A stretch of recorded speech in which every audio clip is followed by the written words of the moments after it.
जय हिंद। आज हम लोग कक्षा 10 के भौतिकी की क्लास में अवतल दर्पण के अन्य उपयोग के बारे में बात करेंगे। अन्य उपयोगों का अध्ययन करेंगे। तो हम लोग पहले उसके दूसरे उपयोग को लिख लेते हैं कि हम लोग अवतल दर्पण का उपयोग टॉर्च, सर्चलाइट,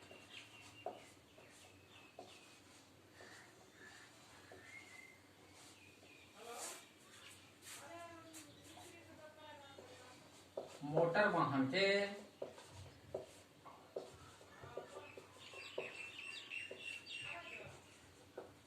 हेडलाइट,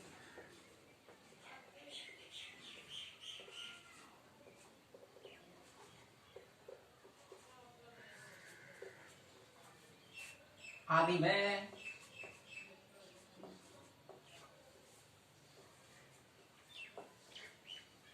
परावर्तक सतह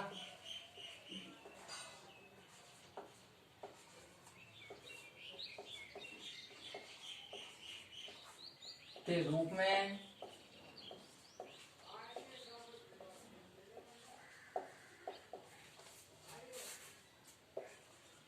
करते हैं। क्या हम लोग क्या करते हैं? अवतल दर्पण का उपयोग किस रूप में? अपने घर में प्रयोग होने वाले टॉर्च, सर्चलाइट या मोटर वाहन, जो जितने भी मोटर कार्स हैं उन वाहनों के हेडलाइट में क्या अवतल दर्पण का उपयोग किसके रूप में? परावर्तक सतह के रूप में करते हैं।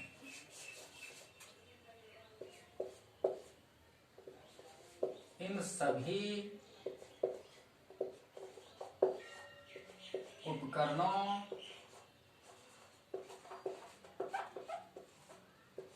में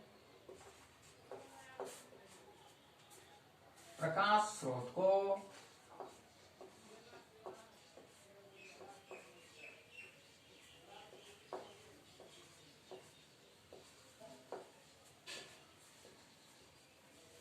अवतल दर्पण के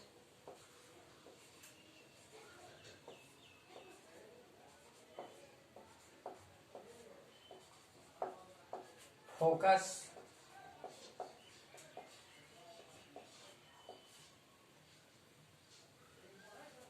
पर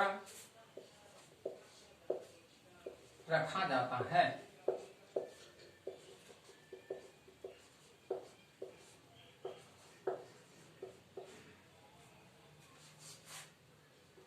ताकि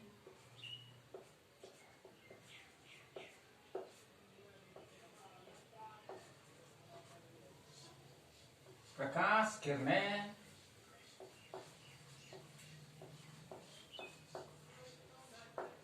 परावर्तन के बाद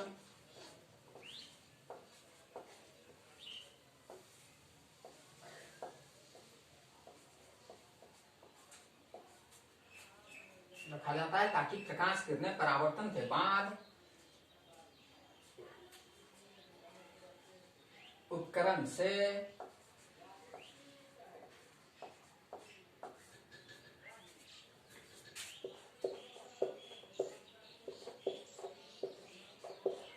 समांतर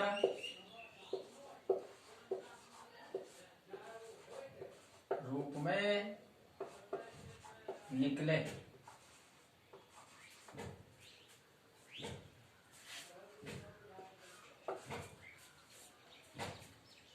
तो हमने देख लिया कि हम लोग अवतल दर्पण का उपयोग टॉर्च में, सर्चलाइट में, मोटर वाहन के हेडलाइट आदि में किस रूप में? तो परावर्तक सतह के रूप में करते हैं। और हम लोग इन सारे उपकरणों, टॉर्च में, सर्चलाइट्स में, मोटर वाहन के हेडलाइट में जो परावर्तक सतह के रूप में अवतल दर्पण का प्रयोग करते हैं, तो प्रकाश स्रोत जो हमारा बल्ब होता है, प्रकाश स्रोत जो होता है, उसको इस दर्पण के कहां पे? फोकस पर रखा जाता है, ताकि इससे परावर्तक सतह पर पड़ने वाली किरणें निर्गत होने के बाद क्या हो, एक दूसरे के समांतर निर्गत।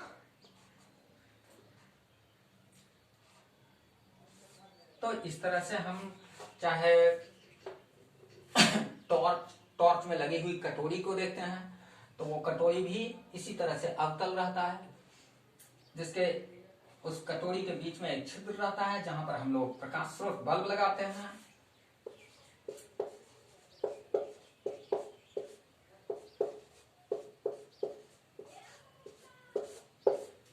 और इसका घसा हुआ सतह, जो कटोरी का घसा हुआ सतह होता है वो क्या रहता है, परावर्तक सतह होता है।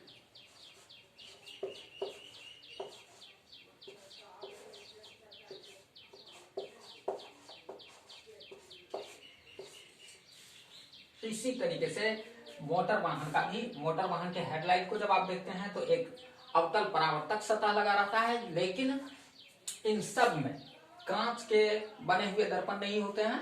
इन सब में हम लोग किसी धात्विक पदार्थ के क्या करते हैं, अवतल परावर्तक सतह का निर्माण कर देते हैं और उसके फोकस पर प्रकाश स्रोत को अवस्थित कर देते हैं, जिससे कि प्रकाश किरण परावर्तक सतह से परावर्तन के बाद क्या होती है, निर्गत होने के बाद, इन सारे उपकरणों से निर्गत होने के बाद एक दूसरे के समांतर परावर्तित होकर के निर्गत हो जाती है।